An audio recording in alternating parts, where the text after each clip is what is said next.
The fire crackled low in the Slytherin dorm room. Its green flames casting eerie shadows along the stone walls. Most students had long gone to bed, their whispers and footsteps fading behind heavy dormitory doors, but you sat, curled up in one of the leather armchairs, a book resting open on your lap, though you hadn't read a word in 20 minutes. Your thoughts were elsewhere, with him. Draco Malfoy had been colder than usual today, barely looking at you during potions, not even offering you one of his typical sly remarks when you accidentally knocked over a bottle. You couldn't tell if he was angry or distant. With the Draco, that line always seemed to be quite blurry. The dungeon air was cool against your skin. You shifted, pulling your rope tighter, eyes flickering towards the door that led to the boys' dorms. No sign of him. Again. You sighed, and just as you considered calling it a night, the entrance to the common room swung open with a low groan. You jumped slightly, expecting a prefect or maybe Blaze returning late. When you looked up, your brain caught. Draco stood in the doorway, robes, disheveled, platinum hair mussed by the moonlight, and the light from the windows seemed to catch the pale angle of his cheekbone. His eyes met yours for a brief moment, and neither of you spoke. He walked in slowly, each foot echoing slightly on the stone floor. The fireplace painted him in shadows and flickers like some kind of cursed prince. He looked exhausted or angry, or maybe both. "You're still awake," he said finally, voice low and guarded. "Could say the same about you," you replied back, trying to sound casual, but your voice came out, softer than you intended. He walked over to the armchair opposite yours and collapsed into it, rubbing his eyes. "Couldn't sleep," and you nodded. "Neither could I."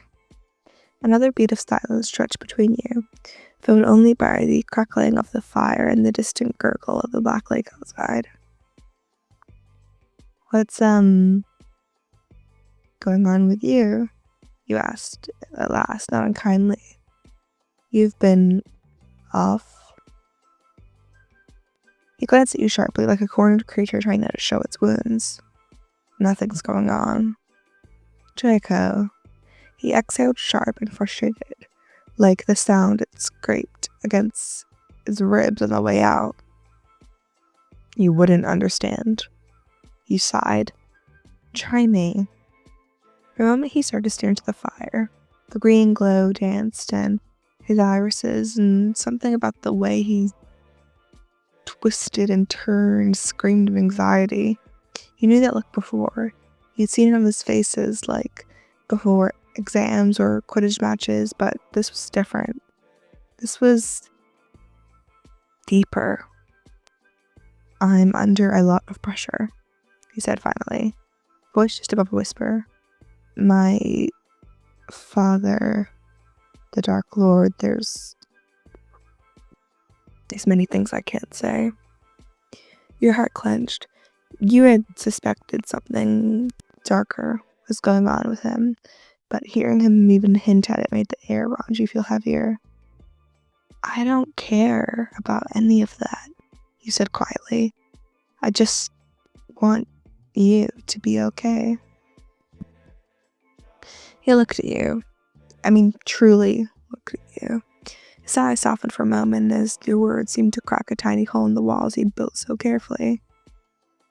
"You shouldn't," he said. "Caring about me is dangerous."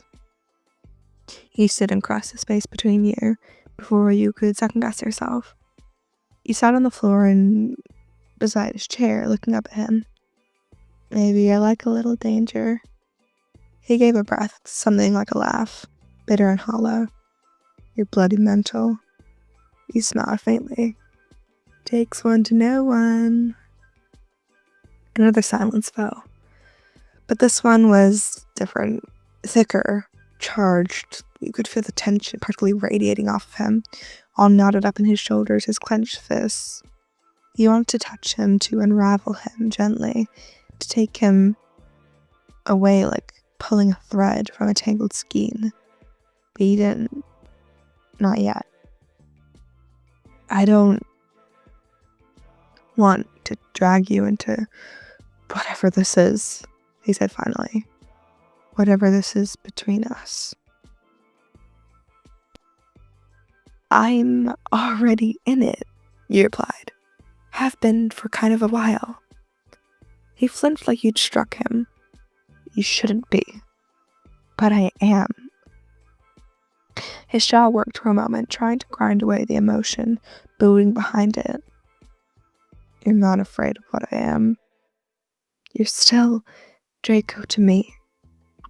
And something inside him cracked, that subtle but undeniable crack.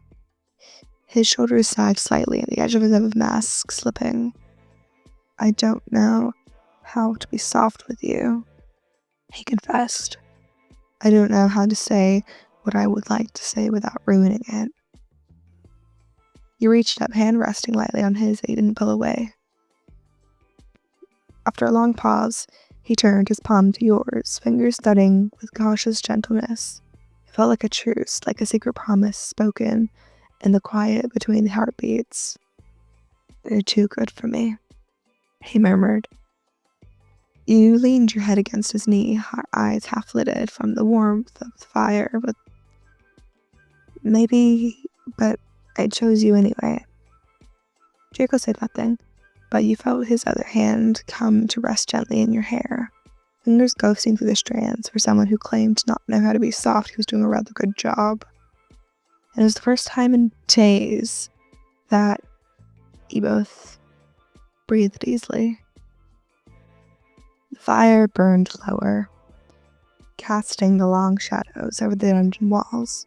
The common room was still, the kind that made every breath feel like a heartbeat.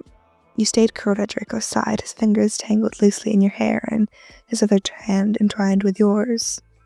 Neither of you had spoken in what felt like a lifetime, yet you didn't understand the silence.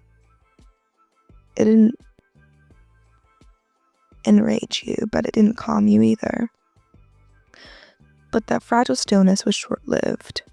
The entrance to the saloon common room groaned open again in a sharp, sudden way, cutting through the quiet like a knife. You sat up fast, instinctively letting go of Draco's hand as the footsteps echoed inside.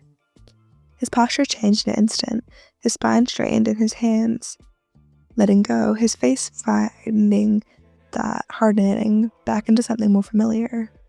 Cool, detached, guarded. But you knew the difference now, and you'd seen what was behind the mask. Pansy Parkinson strutted in, robe trailing behind her, hips wiggling, eyes narrowing, and the moment she saw the two of you. Well, she drawled out, arms crossed. Did I interrupt something? You stood quickly, not wanting to give her the satisfaction of staring you down from above. Just talking. Pansy flickered a gaze to you, landing on Draco.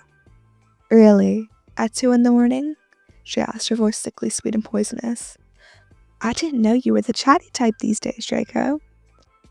Draco didn't say anything, just kind of looked at her. The expression blank, emotionless. It was chilling how quickly he could close himself off, but Pansy wasn't eerily deterred. She walked over, boots clinking with every step, and leaned a little bit too close. You didn't even show up at dinner, she said in a low voice. We were all wondering where you'd gone off to. Didn't think you were with, them. Her eyes cut back to you with a sneer, and you resist the urge to step back. I wasn't in the mood for company, Draco said finally, his tone extremely flat. Oh, clearly, Pansy scoffed, giving you a once-over. Guess you found some anyway. You felt heat rise to your cheeks, but you didn't move. You stood your ground. I was just leaving, you said, because you wanted to. Well, you didn't say it because you wanted to, but because if you knew, Draco wouldn't speak if Pansy was here, not in the way he had said before. Good night. You turned and started towards the dorms, but halfway there, Draco's voice stopped you. Wait. You paused, glancing over your shoulder. Pansy looked like she'd just swallowed a lemon. Draco stood slowly, hands in his pockets, an expression unreadable, but there was something flickering in his eyes. Uncertainty, frustration, regret. You didn't know. You don't have to go, he said. You blinked at him, surprised, and Pansy gawked at him. Draco? He cut her off. I said they don't have to. You stepped back towards the fire, hesitating. Pansy's mouth opened, then closed, but for a moment and for once she was speechless, but it never lasts long. I see, she said tightly. Well, don't let me keep you. Her voice was acidic. She turned on her heel and stomped out the room, her exit as sharp as her entrance. The door thudded shut behind her, and the silence continued. He sat down again, Draco slowly following, rubbing a hand down his face. She's going to make my life hell for that. Do you regret it? You asked, not kindly. He didn't answer right away, and then he just looked at you. Really looked at you. No, he said. I don't. You breathed out slowly, tension easing from your shoulders. The firelight danced between you. She'll talk, you murmured. Let her. You studied him, the way his fingers tapped quietly against his leg, and how he wouldn't quite meet your gaze. He was unraveling slowly, knot by knot. You didn't really know what to say. But out of nowhere, he seemed to lean forward, resting his forehead lightly against yours. He froze for a second, not out of fear. His skin was warm and his breath was shaky. You closed your eyes and let the moment pass over you, unspoken, full of meaning. After a while, he pulled back, face full of... You didn't really know what that was. You couldn't really tell. His face was just so unreadable at times. He bid you a good night and left you in the common room, with the fireplace burning and the owls hooting and your mind racing, wondering just what the hell had happened this night.